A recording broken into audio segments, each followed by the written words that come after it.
This is part 2 of the Millennium Reign, the most complete video. Part 1 was simply showing you who are the people of God, right? Where did they go, right? Who were these people who went into the new covenant, right? And it is not really a mystery if you just understand scripture. But today I want to go a step further, right? But I left off at the beginning of the Millennium Reign, then I stopped, so let's talk about this Millennium Reign. So like I explained in my first video, is that the Millennium Reign of Christ was not for the whole world.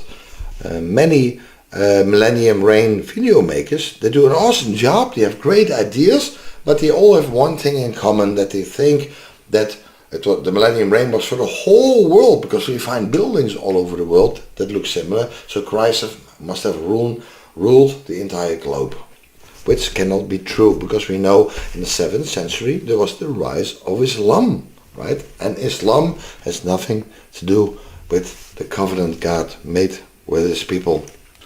Guys, we have to understand that Christianity is a covenant God made with us.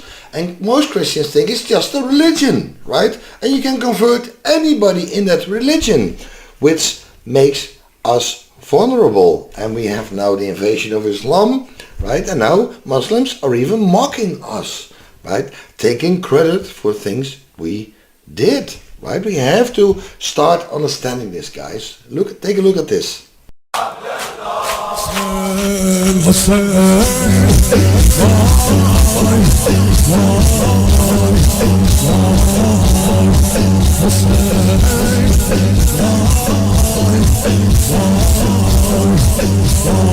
So the Roman Empire made a decree that he wants the Trinity. They started to make all these doctrines, and they made a decree that anybody in the Roman Empire, that didn't mean if you're Arab descent or whatever descent you were, you had to follow the Trinity and the Roman Catholic form of Christianity.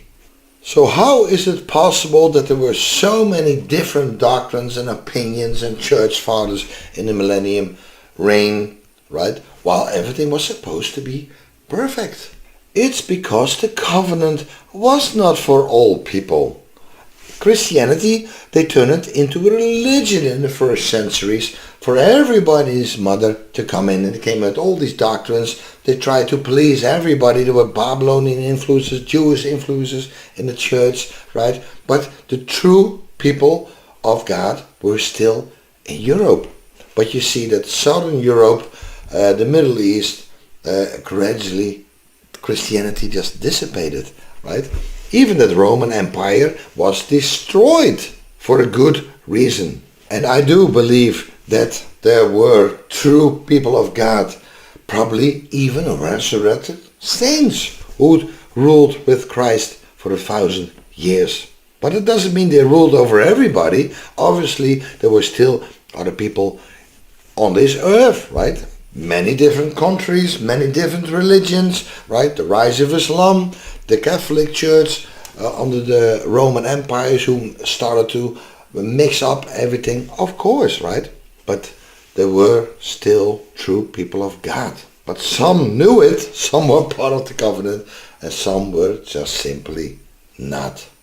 And it is true that many buildings and cathedrals and all kinds of structures in Europe, especially Northern Europe and America, they were just awesome, and we still don't understand how they built it, especially not when they say they were built in the 1800s, which was just, they just entered into America, right? Horses and buggies, right? Logistically, it would have been impossible. They find materials from all different parts of the world. How did they bring all that marble and all that different stuff and ships and with horses and buggies brought it all over America? It is just not plausible at all. So let's take a look how the mainstream media, the mainstream scientists, the mainstream historici tell us how we built those cathedrals and churches. It was here that Bishop Herbert built himself a mighty palace right next to the construction site. From here he could oversee building works on this enormous project. The building of a cathedral in the 11th century was a colossal undertaking. All around me here would have been perhaps a couple of hundred people working in what would have looked like a small town.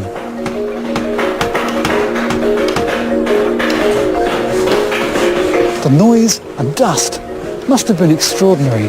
The smoke and sparks of a blacksmith's forge, the buzz and rasp of carpenter's saws, stone dust thick in the air as the masons cut and carved and polished, and people shouting at each other in French, English, even Latin. The din must have been deafening. So there you go, guys. They built everything with hammers and chisels. They just gathered hundreds of masons and they chiseled away building these buildings. Well, that might work with these small old churches we find, but how did they do buildings like this? And as we enter from the east side, you can see how grand this section is. Just amazing. As we enter, you can see the size of the columns. Looks to be 16 columns supporting this massive stone ceiling. The ceiling itself is stone. The arches are stone. Everything's made stone. And that is old world construction. When you see anything else on a roof that isn't as timeless as the rest of it, it's probably been removed and refashioned to be temporary, because old world construction is a fortress. These stairs are granite. Everything in here is perfectly done, symmetrically done. Each column has to be the exact same height, and they all have to be put in place before the ceiling is put down, and then the arch has to be built on top of the columns. And the arches have to be built perfectly and put into place. So that they support the entire weight of everything above them. You can see marble floors here, marble columns,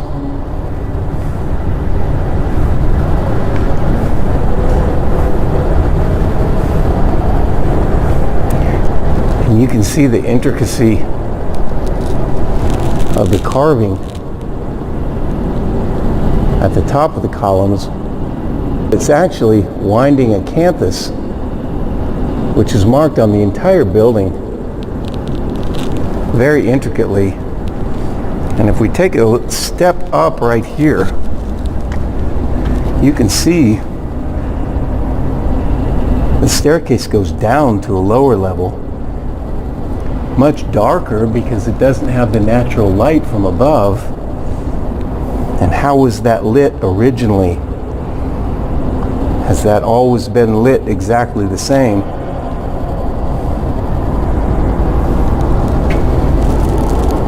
And you can see across the staircase and up and through, just a fortress of stone construction. And here on the east side, in the center part of the building, but below the main entrance, we see this stairway that is really a four-way stairway, because once we come to the top of this platform,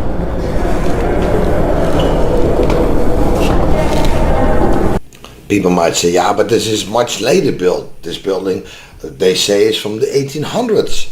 But in the 1800s, they still didn't have power tools. They still used chisels and hammers. And besides that, these buildings are found all over America in the 1800s, when people just started to move west with horses and buggies, no pavement.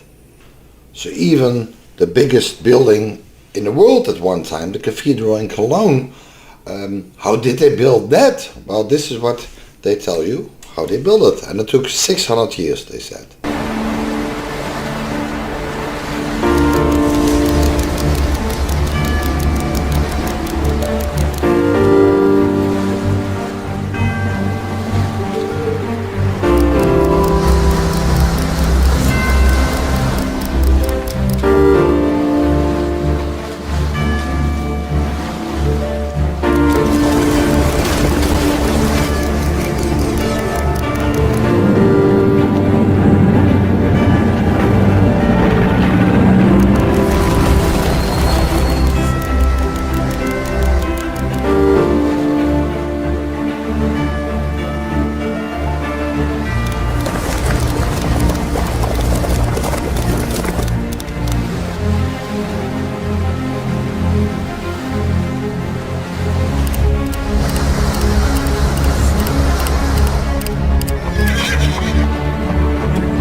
So it's easy, this is how they build it. All those stone blocks, all those perfectly matching, straight statues, blocks, tons and tons of material.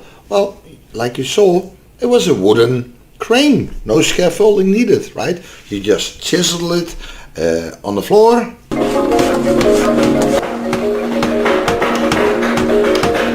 And you lift it up with a wooden crane, right? And you stand there at the top and it fits perfectly every time. So I can't help thinking there must have been more to it. For some reason they had knowledge to do this, right? I don't think it was just chiseling away and then hoppa, there you go. I think they knew something we don't. What is amazing, these cathedrals and these buildings, are the symmetry, the way they build it, the acoustic, everything was perfect, perfectly straight, perfectly aligned, right? So they definitely knew something we don't, right? But some make the assumption, well, it was so perfect that it must have been made by angels and or supernatural beings, resurrected saints, and I'm going to show you why I don't believe that.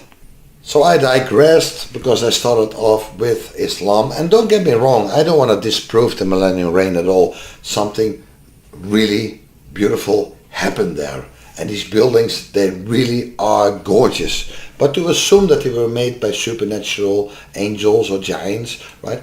I want to put everything in perspective. And why do I say that? Well, I want to turn back to Islam.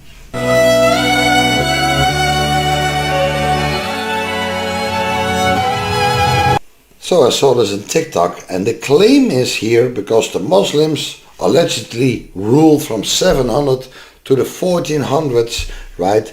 The Christians built a cathedral inside that mosque. But is that really true? The Mesquita has always been a spiritual place, but has not always been occupied by the same religion. Nowhere else in the world will you find a cathedral built inside the walls of a mosque.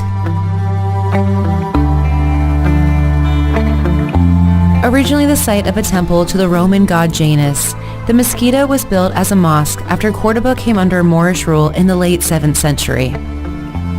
Then, in 1236, the city of Cordoba came under Christian rule and the Mesquita was converted to a church. 4 centuries later, a cathedral was constructed in its center and it became a home for the town's Roman Catholics. While the cathedral is an example of classic Catholic Baroque architecture, the majority of the Mesquita's construction is a result of the work of Islamic architects. Features like 856 columns and symmetrical arches give the illusion of infinite space.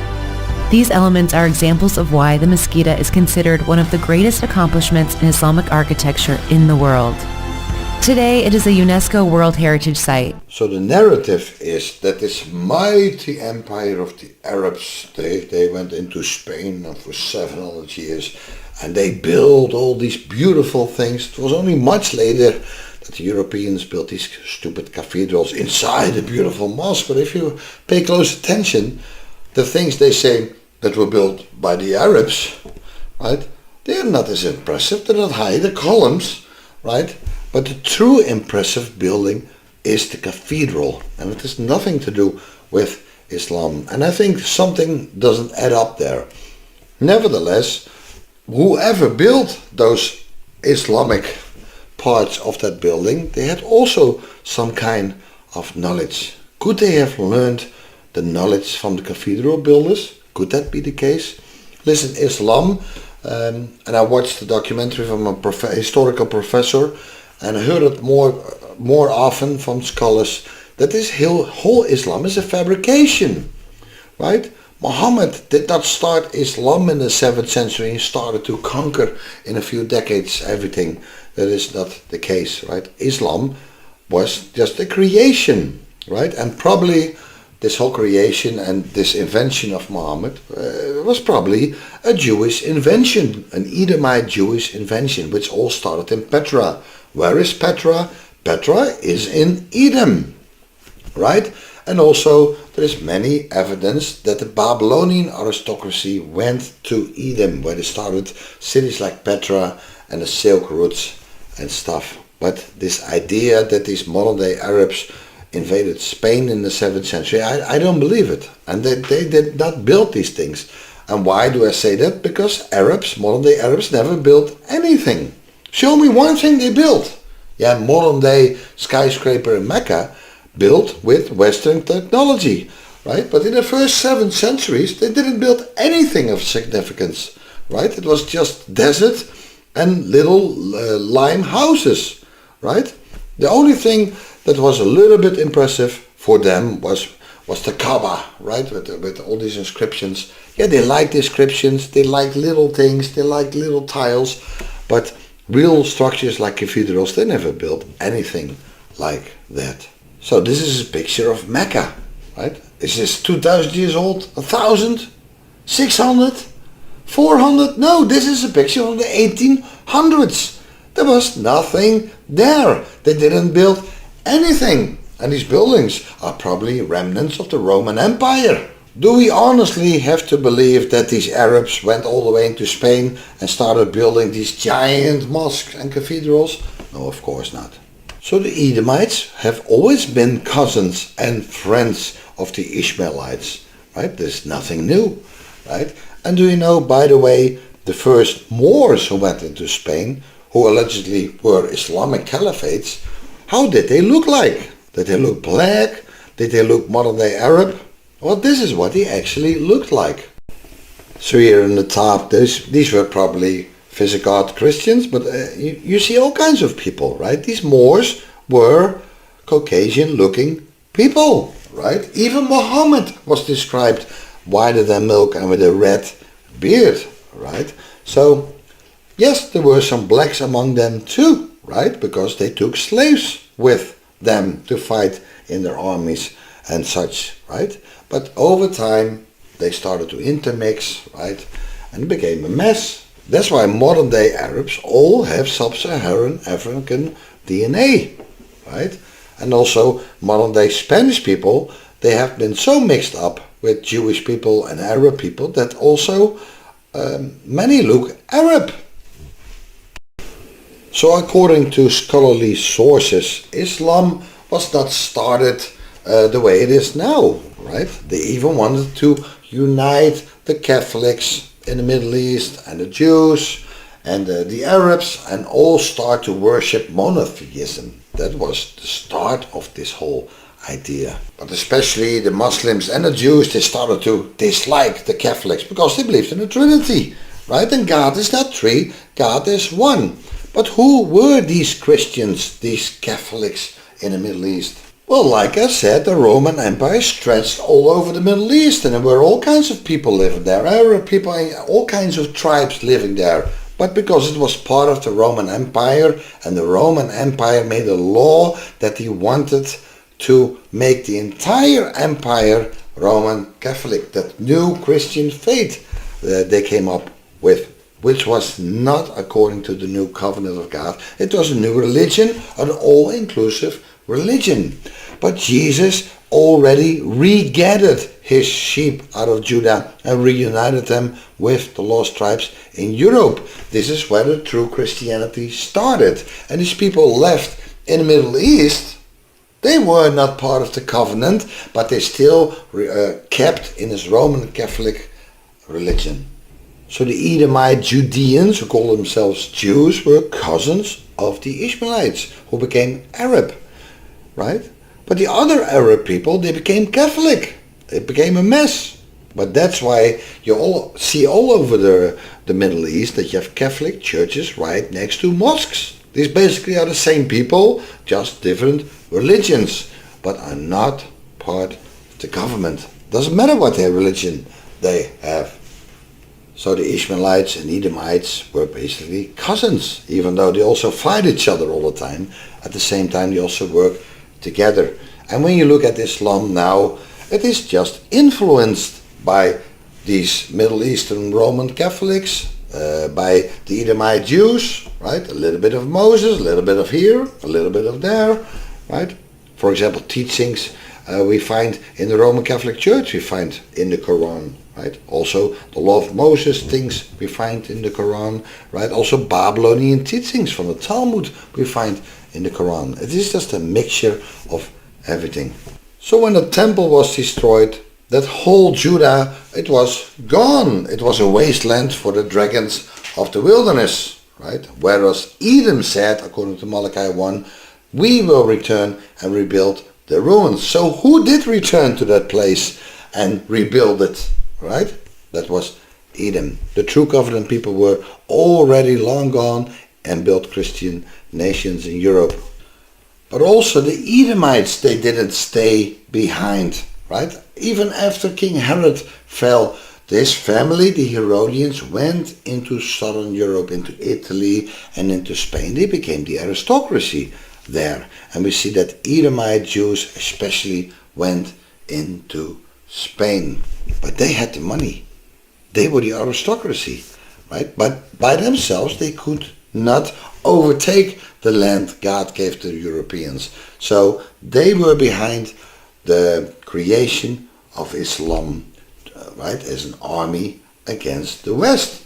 I have even footage where they even claim that they created Islam as a broomstick for the West.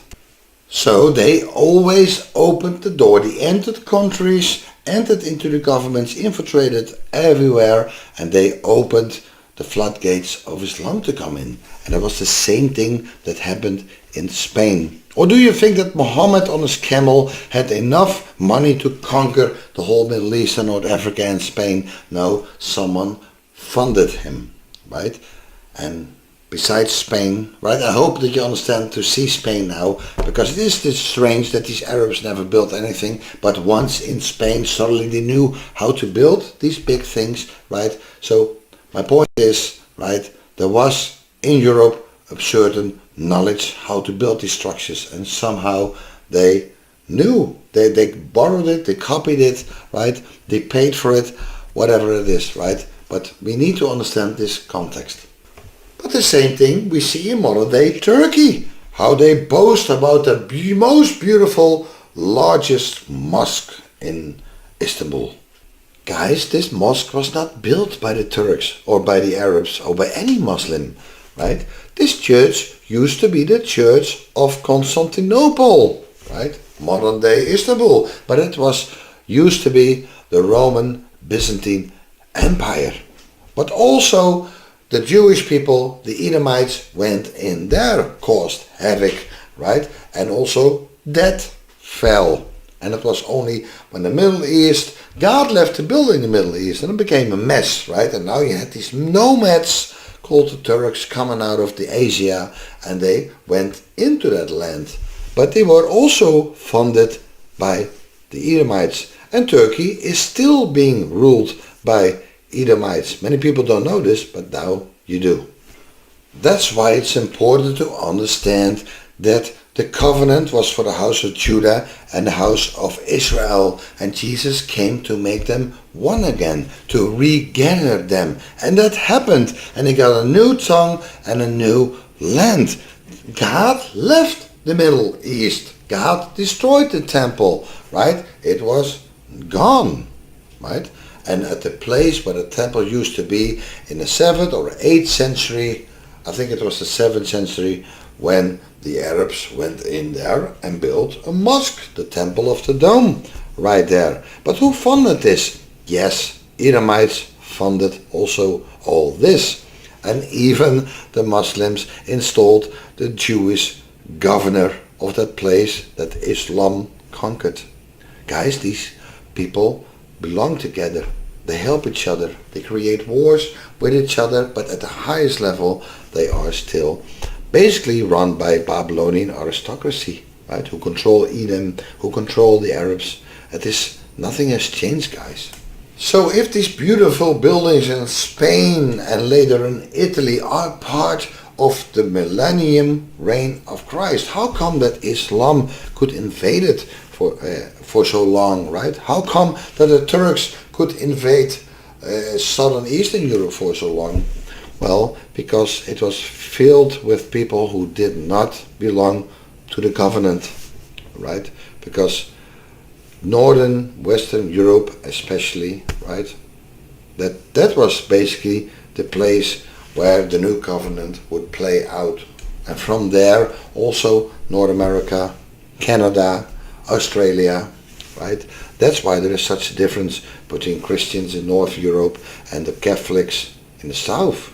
You can even see that Southern Europe don't even look European no more, right? The Greeks used to be blonde, blue-haired people, right? And after the Turks invaded, right? And you had Arabs, all kinds of... The Greeks no longer look European. Same with many Italians. Not all, not especially in Northern Europe. Northern Italy, you still have some European people. But Southern, it's all mixed up. Same in Spain, right?